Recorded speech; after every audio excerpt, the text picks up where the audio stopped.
Now that brings back memories. God, I remember when I was homeless and this game still whooped my ass. Whenever my mom had spare quarters, she'd give them to me, and I'd promptly lose them to this sick bitch right here. It was awesome.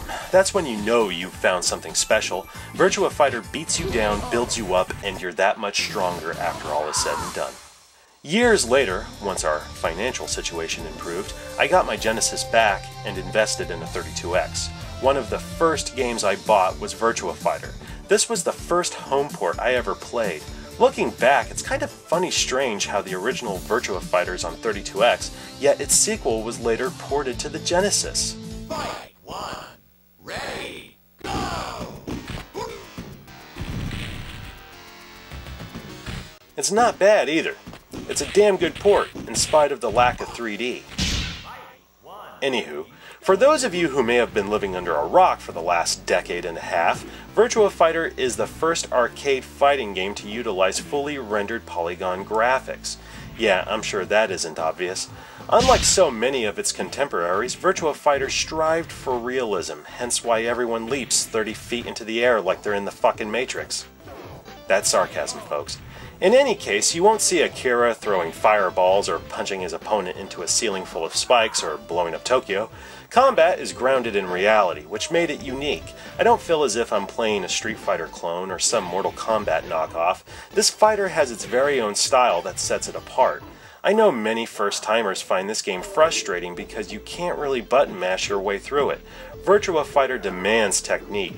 You may find that hard to believe, seeing as how it only uses 3 buttons, block, punch, and kick. Believe me, your thumbs are going to be worn out before you even reach Dural, the final boss. As with Virtua Racing, the visuals have been stripped down considerably, but it plays just like the arcade. All I need is a joystick.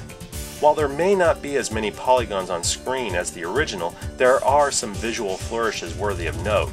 Let's take a look at Sarah's stage. Yes, that's light sourcing. I'll be damned. Not bad for a cartridge-based port for a 32-bit add-on. Even the audio blows my mind. I mean, just listen to this.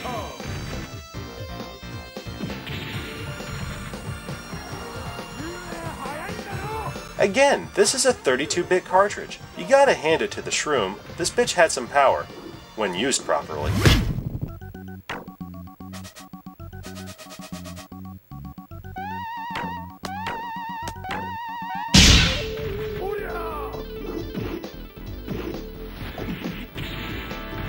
Controls are flawless. While I often cry foul whenever I bed this honey, blaming the controls for my poor performance, deep down I know it's due to my lack of experience. Yes, I'm still talking about Virtua Fighter. This version even has some extra features. There's a widescreen option so it can fill a 16:9 display. Damn, Sega was way ahead of its time. You can change the arena's size, making it extremely large or incredibly small. Very cool.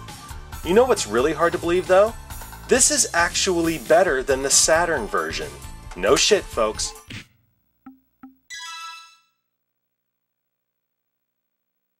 Fight! 1, ready, go! The graphics are better in some respects and the audio's CD quality, but something's missing. Oh, I know. Polygons! Seriously, they'll flicker and vanish during the replays. Why is it so glitchy? Why doesn't it feel like Virtua Fighter? Maybe it had something to do with Sega rushing it through development when they decided to jump the Saturn's North American release by several months. Oh, but that's not all. The widescreen option is nowhere to be found, as is the ability to customize the arena. Instead, you get load times. Really, the 32X pwned the fucking Saturn? That's embarrassing. Sega realized they screwed the pooch, which led to the creation of Virtua Fighter Remix. I suppose it fixed all these issues, but I've yet to play it. Personally, I don't care to. I have the 32X version, and it suits me just fine. Dirt cheap, too. This hot piece of ass only cost me $1.99. Hey, what can I say? I like my games how I like my women. Cheap and satisfying.